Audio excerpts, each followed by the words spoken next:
ಹೇಳ್ದ ಇಡೀ ದೇಶ ನಾಳಿನ ದಿನ ಒಂದು ಅತ್ಯಂತ ಶ್ರೇಷ್ಠವಾದಂಥ ಪುಣ್ಯಕಾಲ. 500 ವರ್ಷದ ಹೋರಾಟದ ಫಲ ಸಿಗ್ತಾ ಇದೆ. ನಾಳೆ 12:20 ಅತ್ಯಂತ ಶುಭ ಮುಹೂರ್ತದಲ್ಲಿ ರಾಮನ ಮೂರ್ತಿ, ಬಾಲರಾಮನ ಮೂರ್ತಿ ಪ್ರತಿಷ್ಠಾಪನೆ ಆಗೋದಿದೆ. ಬರೇ ಅಯೋಧ್ಯ ಅಷ್ಟೇ ಪುಣ್ಯಕ್ಷೇತ್ರ ಅಲ್ಲ, ಇವತ್ತು ಇಡೀ ದೇಶ ರಾಮಮಯ ಆಗಿದೆ.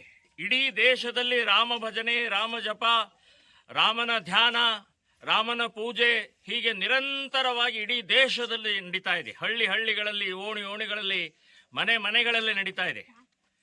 ಅಂಥ ಒಂದು ಶ್ರೇಷ್ಠ ಪುಣ್ಯ ಕಾಲದ 500 ವರ್ಷದ ಹೋರಾಟದ ಫಲದ ಆ ಮೂರ್ತಿಯ ಪ್ರತಿಷ್ಠಾಪನೆ ನಾವು ನೋಡೋಕ್ಕೆ ನಮಗೆ ಭಾಗ್ಯ ಅಂತ ಹೇಳ್ಬೋದು. ನಾವು ಪುಣ್ಯವಂತರಿದ್ದೀವಿ.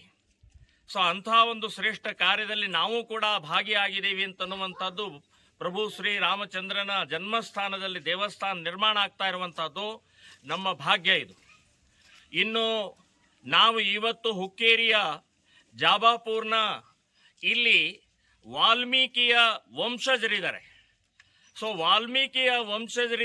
ವಾಲ್ಮೀಕಿಯಿಂದಲೇ ರಾಮಾಯಣ ಸೃಷ್ಟಿಯಾಗಿದೆ.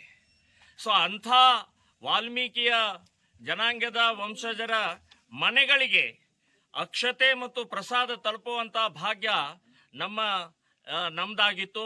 ಇವತ್ತು ಇಡೀ ಈ ಭಾಗದ ಎಲ್ಲ ಮನೆಗಳಿಗೂ ಕೂಡ ಭಜನೆಯ ಮೂಲಕ, ರಾಮ ಧ್ಯಾನದ ಮೂಲಕ ನಾವು ತಲುಪಿಸಿದ್ದು ನಮಗೆ ಆನಂದ ಆಗತ್ತೆ. ಇನ್ನು ಕರ್ನಾಟಕ ಸರ್ಕಾರ ಭಂಡ ಸರ್ಕಾರ, ಒಂಥರ ಸೇಡಿನ ಸರ್ಕಾರ ಅಂತ ಹೇಳ್ತೀನಿ ನಾನು. ಇಡೀ ದೇಶದಲ್ಲಿ ಕೇಂದ್ರ ಸರ್ಕಾರ ಶಾಲಾ ಕಾಲೇಜುಗಳಿಗೆ, ಸರ್ಕಾರಿ ಕಚೇರಿಗಳಿಗೆ, ಫ್ಯಾಕ್ಟ್ರಿಗಳಿಗೆ ರಜೆ ಕೊಟ್ಟಿದ್ದಾರೆ, ಬ್ಯಾಂಕಿಗಳಿಗೂ ರಜೆ ಕೊಟ್ಟಿದ್ದಾರೆ. ಆದರೆ ಕರ್ನಾಟಕ ಸರ್ಕಾರ, ಭಂಡ ಸರ್ಕಾರ ಇವತ್ತಿನ ತನಕ ರಜೆ ಕೊಟ್ಟಿಲ್ಲ. ಸೊ ಈ ಆನಂದದಲ್ಲಿ ವಿಘ್ನ ತರುವಂತಹ ಪ್ರಯತ್ನ ಕಾಂಗ್ರೆಸ್ಸಿನ ಕರ್ನಾಟಕ ಸರ್ಕಾರ ಮಾಡ್ತಾ ಇರುವುದು ಶೋಭೆ ತರುವಂಥದ್ದಲ್ಲ.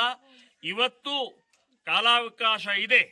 ಸೊ ಕೂಡಲೇ ಮಾನ್ಯ ಮುಖ್ಯಮಂತ್ರಿಗಳು ನಾಳಿನ ದಿನ ಅತ್ಯಂತ ವೈಭವದ ಆನಂದದ ಕ್ಷಣದಲ್ಲಿ ಎಲ್ಲರೂ ಭಾಗಿಯಾಗುವ ಹಾಗೆ ರಜೆಯನ್ನು ಘೋಷಣೆ ಮಾಡಬೇಕು ಅಂತನ್ನುವಂಥದ್ದು ನಾನು ಆಗ್ರಹವನ್ನು ಮಾಡ್ತಾ ಇದ್ದೀನಿ.